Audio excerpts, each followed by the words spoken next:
जय श्री कृष्ण कन्हैया लाल की जय हो।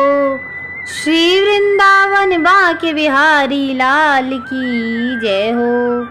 सभी भक्तों को राधे राधे। मैं वंदना आज पढ़ूंगी भगवत गीता के 9वें अध्याय का 18वां श्लोक। चलिए शुरू करते हैं। अभी तक चैनल को सब्सक्राइब नहीं किया है तो चैनल को सब्सक्राइब कर बेल आइकन पर प्रेस करें ताकि आने वाली वीडियो की नोटिफिकेशन आप सभी को सबसे पहले मिले। कल हमने पढ़ा था 17वां श्लोक जिसमें भगवान श्री कृष्ण कहते हैं, मैं इस ब्रह्मांड का पिता, माता, आश्रय तथा पितामह हूँ। मैं ज्ञेय, शुद्ध करता तथा ओमकार हूँ। मैं ऋग्वेद, सामवेद तथा यजुर्वेद भी हूँ। अब आज हम जानेंगे 18वां अध्याय। अब पढ़ेंगे 18वां श्लोक।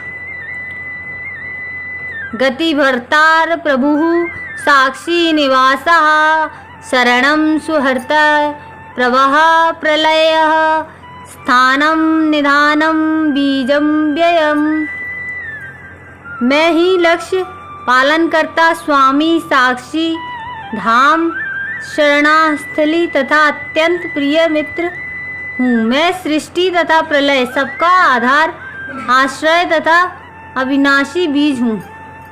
तात्पर्य गति का अर्थ है गंतव्य या लक्ष्य, जहाँ हम जाना चाहते हैं, लेकिन चरम लक्ष्य तो कृष्ण है। यद्यपि लोग इसे जानते नहीं, तो जो कृष्ण को नहीं जानता वह पथभ्रष्ट हो जाता है और उसकी तथाकथित प्रगति या तो आंशिक होती है या फिर भ्रमपूर्ण।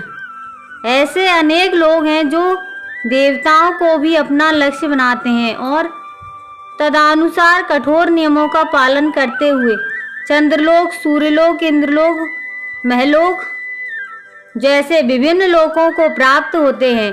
किंतु ये सारे लोग कृष्ण की ही सृष्टि होने के कारण कृष्ण हैं और नहीं भी हैं।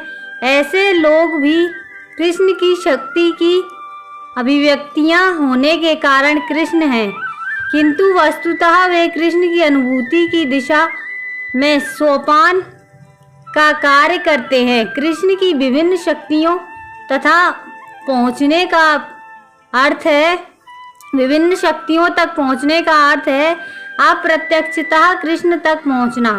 अतः मनुष्य को चाहिए कि कृष्ण तक सीधे पहुँचे, क्योंकि इससे समय तथा शक्ति की बचत होगी।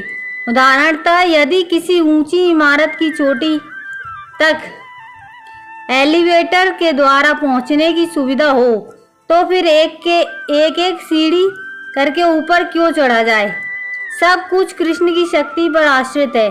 अतः कृष्ण की शरण लिए बिना किसी वस्तु का अस्तित्व नहीं हो सकता। कृष्ण परम शासक हैं, क्योंकि सब कुछ उन्हीं का है और उन्हीं की शक्ति पर आश्रित हैं। प्रत्येक जीव के हृदय में स्थित होने के कारण कृष्ण परम साक्षी हैं। हमारा घर, देश या लोक जहाँ पर हम रह रहे हैं, सब कुछ कृष्ण का है। शरण के लिए कृष्ण परम गंतव्य हैं। अतः मनुष्य को चाहिए कि अपनी रक्षा या अपने कष्टों के विनाश के लिए कृष्ण की शरण ग्रहण करें। हम चाहे जहाँ भी शरण लें, हमें जानना चाहिए कि हमारा आश्रय कोई जीवित शक्ति होनी चाहिए। कृष्ण परम जीव हैं। चूंकि कृष्ण हमारी उत्पत्ति के कारण या हमारे परम पिता हैं, अतः उनसे बढ़कर ना तो कोई मित्र हो सकता है ना शुभचिंतक। कृष्ण सृष्टि के आदि, उद्गम और प्रलय के पश्चात परम विश्राम स्थल हैं। अतः कृष्ण सभी कारणों के शाश्वत कारण हैं। कल पढ़ेंगे 19वां श्लोक। अगर आज का वीडियो अच्छा लगे तो एक लाइक जरूर करें, कमेंट में राधे राधे लिखें। कल फिर मिलेंगे इसी समय इसी चैनल पर। जब तक के लिए सभी को राधे राधे। जय राम जी की।